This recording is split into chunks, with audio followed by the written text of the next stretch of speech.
പുറപ്പാടിൻ്റെ പുസ്തകത്തിൽ നിന്നുള്ള വായന, അധ്യായം 33. സീനായി വിടാൻ കൽപ്പന. കർത്താവ് മോശയോട് കൽപ്പിച്ചു, നീയും ഈജിപ്തിൽ നിന്ന് നീ കൂട്ടിക്കൊണ്ടുവന്ന ജനവും ഇവിടെ നിന്ന് പുറപ്പെട്ട് അബ്രാഹത്തോടും ഇസഹാക്കിനോടും യാക്കോബിനോടും അവരുടെ സന്തതികൾക്കായി നൽകുമെന്ന് ഞാൻ ശപഥം ചെയ്തിട്ടുള്ള നാട്ടിലേക്ക് പോവുക. ഞാൻ നിങ്ങൾക്ക് മുമ്പേ ഒരു ദൂതനെ അയക്കും. കാനാൻകാരെയും അമോര്യരെയും ഹിത്യരെയും പെരീസ്യരെയും ഹിവ്യരെയും ജബൂസ്യരെയും ഞാൻ ഓടിച്ചു കളയും. തേനും പാലും ഒഴുകുന്ന നാട്ടിലേക്ക് പോകുവിൻ. ഞാൻ നിങ്ങളുടെ കൂടെ വരുന്നില്ല. വന്നാൽ നിങ്ങളുടെ ദുശ്ശാഠ്യ നിമിത്തം വഴിയിൽ വെച്ച് നിങ്ങളെ നശിപ്പിച്ചു കളയും. അശുഭമായ ഈ വാർത്ത കേട്ട് അവർ വിലപിച്ചു. ആരും ആഭരണങ്ങൾ അണിഞ്ഞില്ല. കർത്താവ് മോശയോട് അരുളി ചെയ്തിരുന്നു, നീ ഇസ്രായേൽക്കാരോട് പറയുക, നിങ്ങൾ ദുശ്ശാഠ്യക്കാരായ ഒരു ജനമാണ്. ഒരു നിമിഷത്തേക്ക് നിങ്ങളുടെ കൂടെ സഞ്ചരിച്ചാൽ മതി, നിങ്ങളെ ഞാൻ നശിപ്പിച്ചു കളയും. നിങ്ങളുടെ ആഭരണങ്ങൾ അഴിച്ചു മാറ്റുവിൻ. നിങ്ങളോട് എന്ത് ചെയ്യണമെന്ന് ഞാൻ നിശ്ചയിക്കും.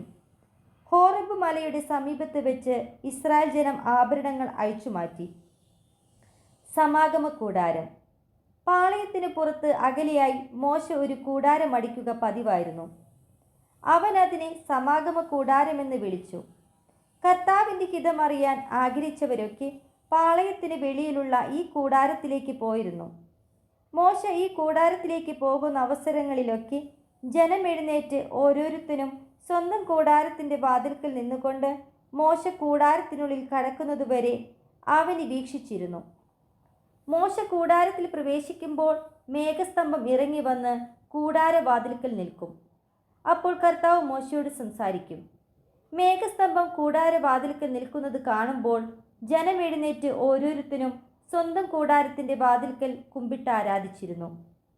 സ്നേഹിതനോടെന്ന പോലെ കർത്താവ് മോശയോട് മുഖാഭിമുഖം സംസാരിച്ചിരുന്നു. അതിനുശേഷം മോശ പാളയത്തിലേക്ക് മടങ്ങിപ്പോകും. എന്നാൽ അവൻ്റെ സേവകനും നൂനിൻ്റെ പുത്രനുമായ ജോഷുവ എന്ന യുവാവ് കൂടാരത്തെ വിട്ടു പോയിരുന്നില്ല. കർത്താവ് ജനത്തോടു കൂടെ. മോശ കർത്താവിനോട് പറഞ്ഞു, ഈ ജനത്തെ നയിക്കുക എന്ന് അങ്ങ് എന്നോട് ആജ്ഞാപിക്കുന്നു.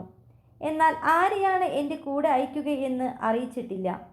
എന്നിട്ടും എനിക്ക് നിന്നെ നന്നായിട്ടറിയാം.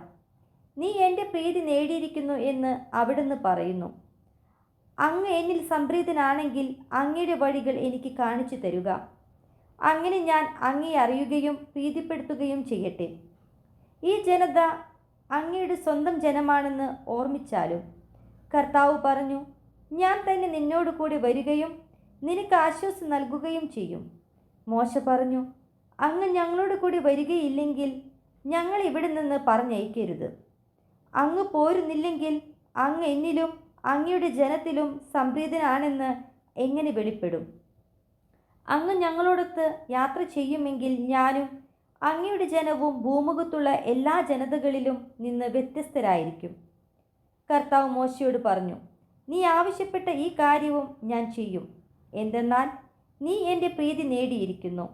നിന്നെ എനിക്ക് നന്നായി അറിയാം. മോശ പറഞ്ഞു, അങ്ങയുടെ മഹത്വം എനിക്ക് കാണിച്ചു തരണമെന്ന് ഞാൻ അപേക്ഷിക്കുന്നു.